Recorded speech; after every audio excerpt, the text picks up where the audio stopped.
The anime begins with the people of Musubi clan are headed towards the sea, carrying the son of the Musubi clan Yukito on their back. His father, Urabi, wants to sacrifice him to goddess Mitama, so, in return, she can grant him eternal powers.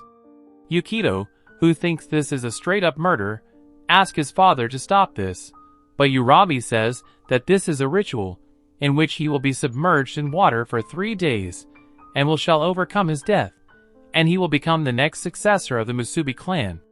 Before throwing him into the world, Urabi gives him a green stone and tells him that goddess Mitama will protect him.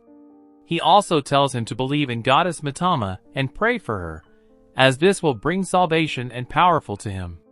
As soon as the Urabi finishes his speech, they throw him into the sea and into the depths of deep slumber.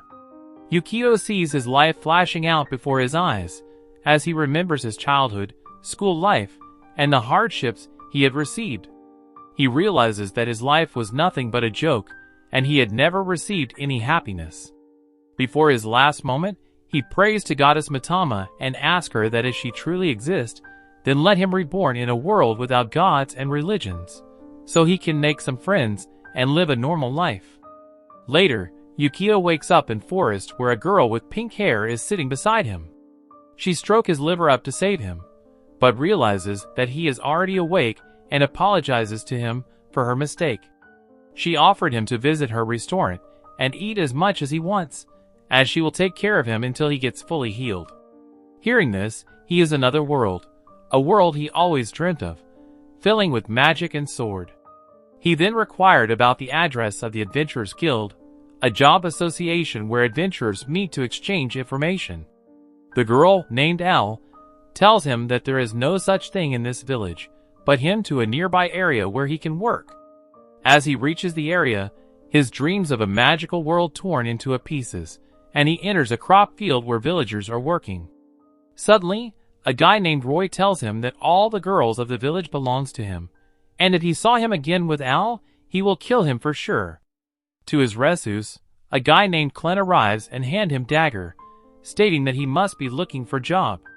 Seeing the very sharp dagger, Yukito wonders that the dagger must be used to slay goblins and other monsters, but his fantasies again turned into dust as he ends up in a forest with blueberry trees, where he cut blueberries from trees. Since this was not the world he expected, he starts chopping up the blueberries and ends up cutting it more than the required. Seeing this, Glenn says that they have harved so much and does not have any way to preserve this food, so he decides to throw it, but Yukito made a booze with it, surprising everyone on the restaurant. Since booze was expensive on this world, so everyone thanks Yukito, including the Sil, the older sister of Al. Yukito, who wanted to born in a fantasy world, realizes that this world is different than his, as people in this world allowed him to live with them in their house, give him something to work, and even became friends with him, which made him very happy. Later, while working on a field with Roy, a man tells them to run away and save their life. Wondering what the man is talking about, a strange appears in front of them and begins to attack them. Suddenly, Roy takes out a book and starts phrasing it. Seeing this, Yukito realizes that Roy must be using the magic spell from the book to kill the strange beast, but to his shock, he runs away inside the cave. In the cave, Yukito asks him that since he got the magic book, why he didn't fight with the strange beast, to which Roy informs him that this was not a magic book but a strange beast strategy book, which lists escape strategies and first aid procedures against strange beasts. As then head to the restaurant, Al tends his wounds and they celebrate their safe return, in which Yukito declared as the winner of the booze competition. Al then asks him to stay with them forever, as the people of the village have become more cheerful since his arrival.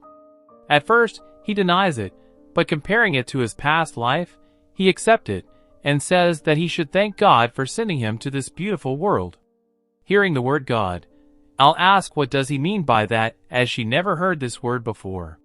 The next day, as Yukito heads to the forest, he realizes that this world is not only devoid of magic, but also lacked the concept of gods, religion, and any sort of spirituality.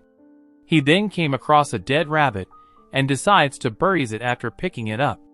Suddenly, he wonders if there is no God in this world, then what they do the people who died and got killed by strange beasts.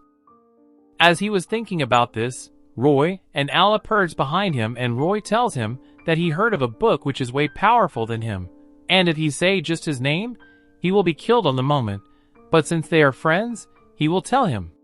Yukito realizes that the book must contain a secret door which will lead him to his fantasy world, but to his shock again, Roy says that the book is called A Book of Lovemaking.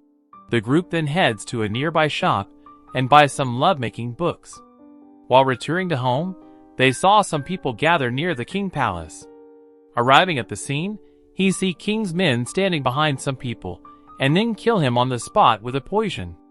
Horrified at the scene, Yukito asks what is going on, but Al drags him out of the scene, saying that their country has a death system, and when the country orders it, people are to end their own life. When asked if this will happen to both of them too, Roy tells him to not worry about it, as they are very special, and are treated differently than others. At night, Al sneaks into Yukito's bedroom and tells him that she read many methods in the lovemaking book and wants to give him more energy. Despite his denial, Al ends up tying him up with the ropes. After that, she apologizes to him and tells him that this village is like an isolation camp, so people living here does not much about the outside area. When asked why, Al tells him that the people who live here are outcasts, and anyone who fears the end of life or does not align with the country's ways are sent to this isolation camp to banish here. She then thanks him for not looking up on them with disgust, laughing with them, eating with them, and even teaching them all sorts of things. Yukito says that he was also disliked in his village, but they are the only friends who he made, so he does not consider them outcasts. He then gives her green stone which he brought to this world, a little gift for letting him stay in their house, which she happily accepts. At the restaurant, a crying Sil tells Roy and Clen that she is not worrying about her life, but wishes that her little sister could have been spared. The next morning, as Yukito walks out of the house, he sees Roy lying on the ground and badly beaten. When asked what happened, Roy tells him that this village is a dump for the people that country has designated as deviants, and if they don't end their lives according to their instructions, they then took it by force. They also assigned days for each person, and today was the day of Al and Sil, so they took them away.